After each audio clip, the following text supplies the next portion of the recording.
Good evening, everyone, and welcome to Afterthought. My name is Roxanne Francis, and here every Wednesday night at 8, we talk all things mental health and real life. So tonight, we are talking about sleep. What's up with your sleep? Are you getting enough sleep? Are you tired right now? How did you get out of bed this morning? Are you struggling to stay awake? Do you normally struggle to stay awake throughout your day? How is that impacting your mental health? How does it impact your mental health? Roxanne, I didn't know that they were connected. You better believe that they are. Well, tonight we're getting into it about our sleep. And it turns out that about 68% of people struggle with their sleep at least once per week. I know that I don't really struggle with my sleep, and I count myself to be one of the lucky ones.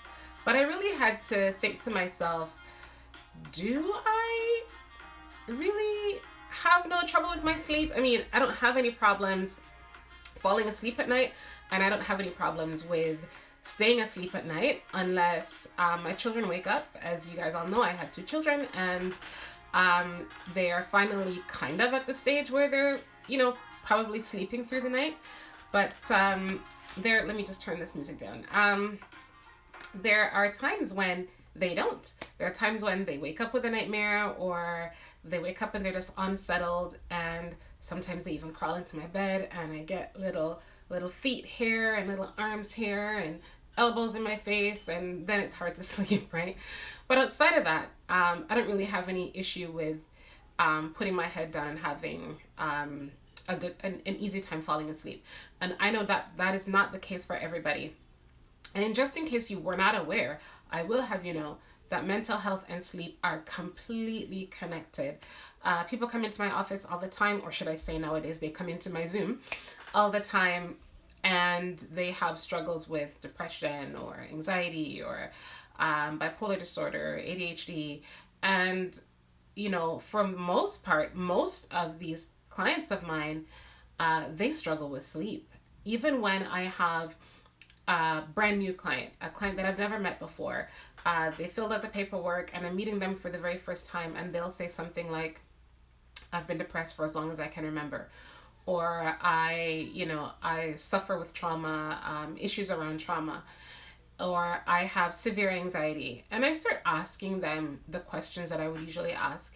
And I kid you not, I could bet tomorrow morning's breakfast on this, that when I say to them, how is your sleep? They pause for a second and they tell me how messed up their sleep is, right? If you have any questions about sleep, I want you to put it in the question bar, so it will come up and I can see if I can answer it for you. But a lot of us struggle with sleep. We struggle with falling asleep.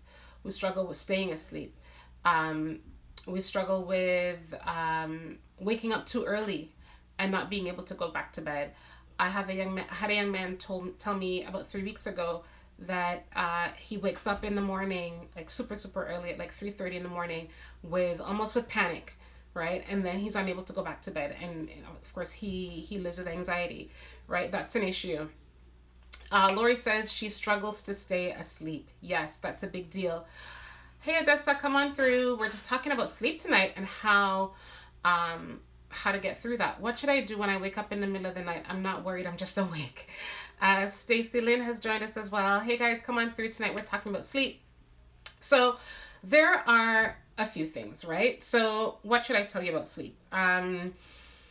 People with mental health issues are more likely to have sleep issues or insomnia issues. Most North Americans are sleep deprived. I'm gonna get to your question, Lori. We'll just talk about some stuff first. Yes, it does affect my mental health. Most people with anxiety, depression, ADHD, bipolar disorder, schizophrenia, stress, overwhelm, it doesn't have to be a significant diagnosable mental health issue. If you are stressed, if you are worried about something, if you feel overwhelmed with things in your life, sleep is going to be difficult for you. I had a friend who said to me the other day that, I feel like I'm getting depressed, and my issue, hey Kayla, my issue, she said, is not that I struggle to fall asleep or struggle to stay asleep is that I am sleeping all the time. And that is another key, that there is something going on with your mental health. If you find that you are just extremely lethargic and you can't get out of bed and you're sleeping all the time, hey Natasha, maybe you can chime in on this as well, but you're sleeping all the time and you can't get out of bed and you're having trouble, and you always just want to go to sleep, you always you just want to sleep, you just can't get up, you can't bother to deal with life, that is an indication around depression. So let's see, how many of us feel like we get a good night's sleep? If you feel like you get a good night's sleep most nights, I want you to put a 1 in the chat. Let me just see how many people, or maybe just put up some hearts. If you feel like you are getting a good night's sleep. A lot of us are not getting a good night's sleep. And although I don't struggle with falling asleep or really struggle with staying asleep, I must admit that I stay up too late, right? Maybe that's why I fall asleep so easily, because I stay up too late. And then when I stay up too late in the morning, I wake up tired. How many of you guys wake up tired? Most of us do. So, let's talk about sleep hygiene, right? Usually when we talk about hygiene, we're talking about something else, I smell fresh, don't worry. We're talking about something else. We're talking about grooming. We're talking about having a shower, brushing your teeth, changing your clothes, putting on, fresh garments every day when we talk about hygiene. But sleep hygiene is really about how you take care of your sleep. I know it sounds a little bit funny, but really, someone who doesn't have good sleep hygiene would probably be someone who has a coffee at 7:00 at night, or I don't know, what's a food that keeps you awake? Something that keeps you awake, or we stay up on our phones, right? Maybe you go to bed. Hey Jermaine, come on in. We're talking about sleep tonight. Maybe you go to bed and you get in under the covers and you have your phone in front of you the whole time looking at Netflix or Instagram or Twitter or whatever. And then before you know it, it's 2:00 in the morning, and that blue light has been inundating you all throughout the night, and now you can't fall asleep, you're wide open, right? That's poor sleep hygiene. Exercising right before you go to bed. Jermaine, maybe you can tell us about that. That's poor sleep hygiene, because your body is awake, right? So the caffeine, all the colas, so all, the pop, Coke or Pepsi or whatever it is, black tea. A lot of people from the West Indies are used to having tea all the time. But if you're having like orange pekoe or Earl Grey tea or some kind of black tea, that has caffeine in it, and that can keep you up at night as well. Let's see, what else? Nicotine, alcohol, those are things that give you a sense of wakefulness. Hey Deb, come on through. It's nice to have you. Those things give you a sense of wakefulness, and you have a hard time falling asleep. Let's see. All right. So those things can really impact your mental health. And we're just talking about how we can manage that. So I talked about exercise earlier in terms of exercising right before bed. That can be a no-no. However, guys, I want you to move your body. Falling asleep with malice in your heart. Come on through, Odessa. Yes. Have a good, as my mom would say, a good clean heart, right? If you argue with a loved one right before bed, getting into arguments and not resolving them before going to bed. Yes. Because Odessa, you're completely right. It raises the stress level. And I forget that I have so many qualified people on here. You guys can help me do this. But those things can help keep you wide awake. But if that's not the issue, I would say, hey Marcy, how are you moving your body? Move your body around like throughout the day, right? A lot of us are sitting down at work all day, if you're not like chasing children around for your job or whatever. But a lot of us sit on our derriere throughout the day. Are you getting up? Are you stretching? Are you going for a walk? Are you moving? Those of us who do yoga, are you able to do that? The more you move your body, the more you are able to have a better night's sleep. I remember when my kids, they're not in sports now, but when they're in sports, they fall asleep easier. How many of you know that when you go for a good swim or you play in the water at the beach, you're like, it's easier to fall asleep? Those are some things that help you to fall asleep faster. You know, I don't know a lot about essential oils. I don't know, Edison, maybe you can talk about this a little bit if you're still on here. But lavender or lavender can help you also fall asleep a little bit faster. Lori, you were saying that you have trouble staying asleep or falling asleep. Remind me if you're on here. I'm going to see if I can find your question. Lori said, what should I do when I wake up in the middle of the night? I'm not worried. I'm just awake. So I have a couple people who mentioned that this is their issue as well. Hey there. So what I have recommended is so staying asleep. So what I have recommended, when you wake up, do you find that you have thoughts or things just rolling around in your brain when you wake up? I would, I don't want to keep you awake longer than you need to be, but if you can even, turn on a night light or a bedside lamp or whatever, if your brain is full, I would suggest that you do a brain dump. If you wake up and you have thoughts rolling around in your brain, just put them down. Take them out of here, put them on a piece of paper, right? I wouldn't even say put them in the notes on your phone, because that's just blue light waking you up all over again. But if you find that your brain is full when you wake up in the middle of the night, I would say try to get that down on a piece of paper. The other thing that I would probably do as well, for those of you who are into meditation, is maybe listen to a guided meditation. There are lots of great apps for that. YouTube is good for that as well. I'm trying to remember the name of some apps. There's Calm, there's Abide. There are a number of those things.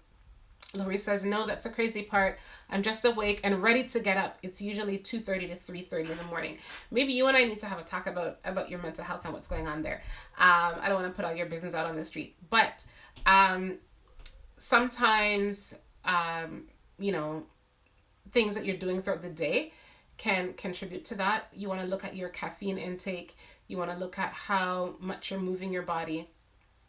And you might also want to consider resolving some of the stress that you have in your life. Meditation is a good idea. Yes, these things, they calm the parasympathetic nervous system. So your nervous system, that thing that keeps you ticking, there are some activities that bring it down, right? And with my clients who have anxiety, I am always suggesting things that you can do to sort of bring that down.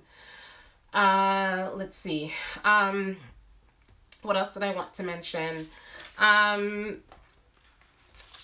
What is your work-life balance like, right? Are you super, super busy all the time? Are you overwhelmed? Are you overworked and underpaid? Do you feel stuck in your life? Are you having relationship issues? These are things that will keep you from getting a good night's sleep.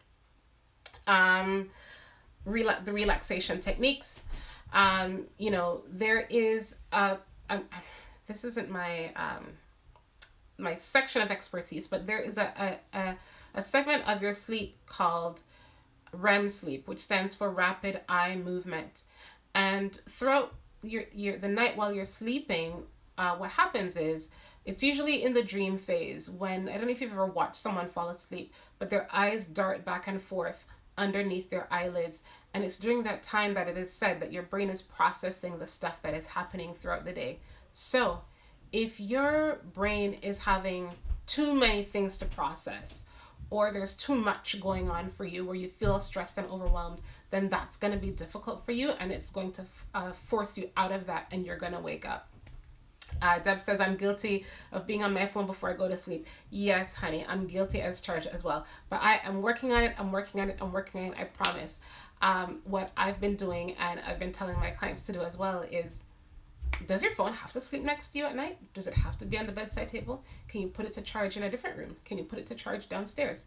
And a lot of people say, well, my phone is my alarm clock. Well, guess what? Get a real alarm clock. And that's the end of that. Right? We spend far too much time in our phones anyway. I'm not going to preach about that because God knows I'm guilty. But it is something that we all need to look at. especially when it comes to our children. For those of you who have children in your lives, whether you actually have children or nieces or nephews, godchildren, children that you take care of, sometimes they happen to have trouble falling asleep. Hey, Margaret. Or just, kids having asleep. You know, back home we have tea for everything, right? So chamomile tea, you know, what are some of the other teas that help us fall asleep? There's also melatonin, which is available in pharmacies over the counter. I am not a medical doctor, so I'm not giving you medical advice. Please, please, please consult your doctor before you do any of these things. But melatonin, it's a synthetic form of the hormone melatonin that is actually found in our bodies. And what it does is it helps to reset the circadian rhythm, which the circadian rhythm is your sleep-wake cycle. It's the hormone that helps us fall asleep, which is it's naturally activated when it gets dark outside, right? Tend to fall asleep as opposed to the daytime. Valerian tea, I've never heard of that one before. I'm gonna have to look it up. So melatonin helps us to reset that circadian rhythm. I know a lot of speakers who travel, or used to travel anyway, across the country or across North America or across the world. Thank you, Sophia. To speak, and sometimes they would land in a different time zone and they would have trouble falling asleep, and sometimes they use melatonin for that.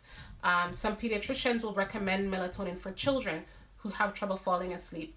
Hey, Charlene. There's also another supplement called Calm, and it's some kind of magnesium. I should have written it down and I forgot. Just Google it. Just Google Calm and Google magnesium. It's kind of like, it comes in a powdered form, and you can mix it into your orange juice or a glass of water. And it also mimics the same thing. It has the same effect as melatonin. Thanks, Sherilyn. You love how I look. Thank you. And so these are some things that can help us settle down and get a good night's sleep. But again, talk to your pharmacist, talk to your doctor. Please don't go get your stuff because Roxanne said. I am poor. I don't want any lawsuits. But these are just some things that have been helpful to some of my clients. I've heard doctors recommend some of these things for people. But listen, people have different ailments and different medical issues. So you want to just check with a medical professional before you get some of these supplements. But sleep is very, very important for our well-being. Think about how you feel when you don't get a good night's sleep. I know I can tell you, when I don't get a good night's sleep, nobody talk to mommy in my house, because I am snappity snap, snap, snap. I'm snapping at you. I'm about to chomp your head off. And I have to be mindful of, okay. The kids are like, Mommy, why are you breathing hard? I didn't get a night's sleep, right? Or children. And your children are little, those of you who are parents on here, when your children are little and they do not get a good night's sleep or they miss their nap, it is tantrum city, because they can't function. Their brains can't operate, right? And the same is true for adults, right? We can't think clearly. We can't drive clearly. We can't focus to drive. Sophia says, I used to give my daughter melatonin. She's way better now. Thank you for that. Yes, it can be very, very helpful for children. It can be very helpful for adults as well. If you're going to give it to your children, I recommend that you talk to your doctor, because they have different doses, different milligrams. So you want to make sure that you're not giving your children too much. And so a doctor can guide you on that. But it really does impact how you think about when you don't get enough sleep. How do you operate at work? You're falling asleep all the time in the meeting. You can't really focus. People pull over because they can't drive, right? And it impacts your mental well-being. It increases if you have ADHD, it makes it worse. If you have dyslexia, it makes it worse. Just about all of the mental health issues that you have, a lack of sleep makes it profoundly, profoundly worse. So what do you need to do about that? You need to Um, Prepare yourself for sleep. If you know that sleep is a chronic issue for you, um, maybe have a nice warm bath. Maybe give yourself put some lavender in your bath. Just wish you would fall asleep without someone in the room with her. That's another thing. We can talk about that because, girl, my children have the same issue. But um, that's something that's gradual. That you have to gradually work her through.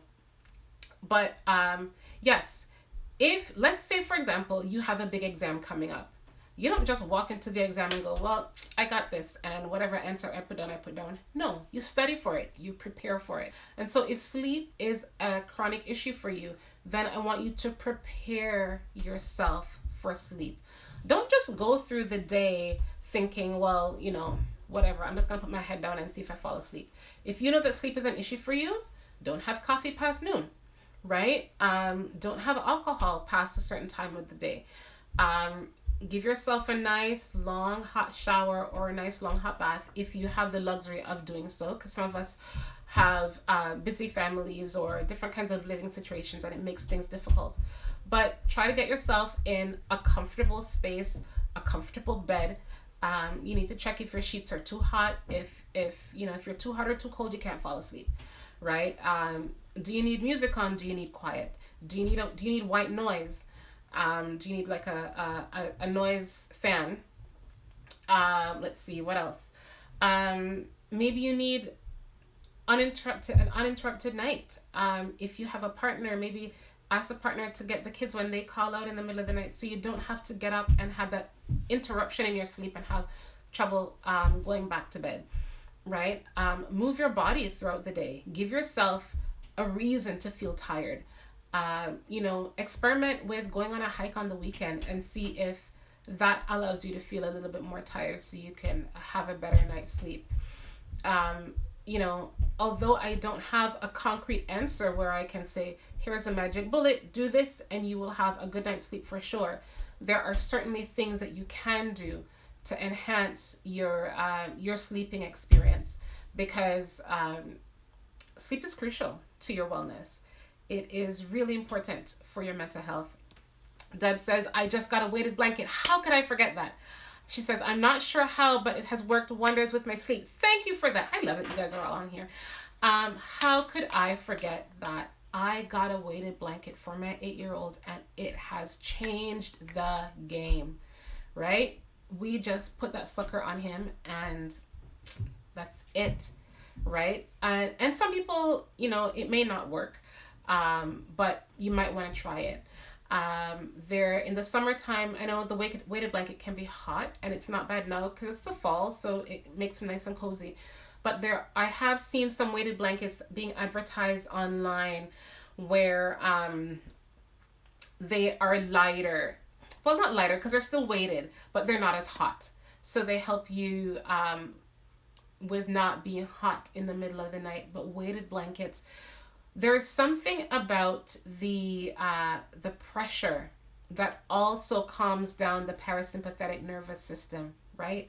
When my 8-year-old is a very spirited boy. He's a highly sensitive boy. And he came out screaming, and he probably, he still struggles, right?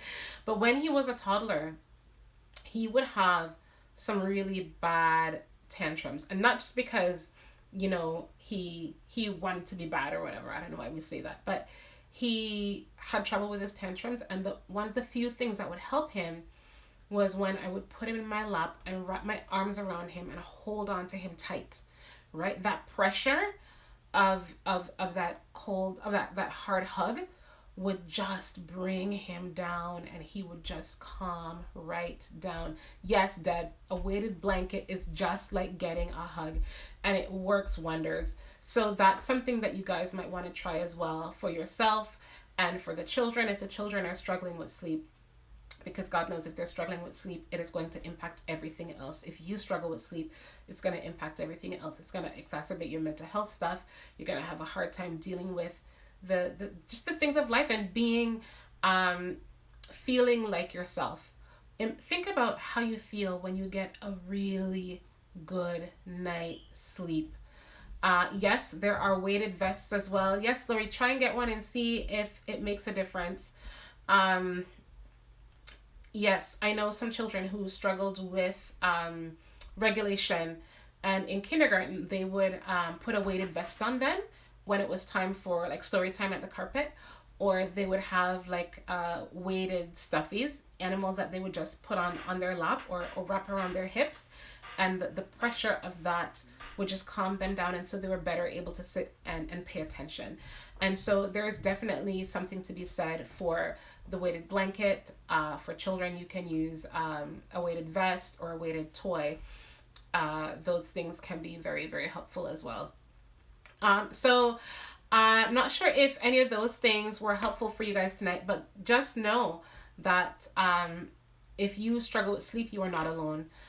The majority of us do struggle with sleeping issues, with staying asleep, falling asleep, waking up too early and not being able to go back to bed.